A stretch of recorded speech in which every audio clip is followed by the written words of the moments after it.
नमस्कार मु अर्चिता गुंठ सरकारी उच्च विद्यालय गयाबंध अष्टम श्रेणी छात्री मु आज निशा मुक्त समाज संपर्क में किसी कहवाक चाहूँगी। कथारे कहती पान बिड़ी नुहे छोटिया निशा जड़े पड़ार पड़े ना टाणे पैसा।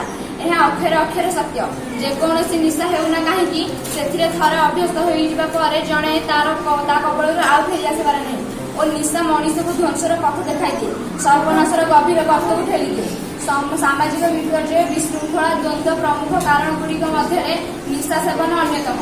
आगुरी जे कहीं निशा सेवन करुनथिले एवं आम समाज सभ्यतार संपूर्ण निशामुक्त थिला यह कहिहेब नहीं। एभली आगुरी केते प्रकार निशा द्रव्य थिला एवं अधिकांश मनुष्य निशा को घृणा करथिले एवं अनेक प्रकार निशा द्रव्य मध्य चाउली महुरी beer whisky brown sugar brandy आदि प्रधान।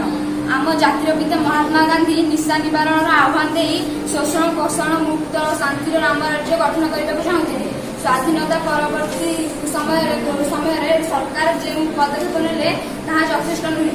सामाजिक स्तर में निशा निवारण जनसचेतन वृद्धि करने दरकार।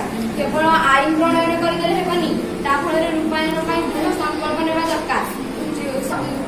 संपर्क प्रचार व्यापक करने उचित। यही निशामुक्त समाज प्रतिष्ठा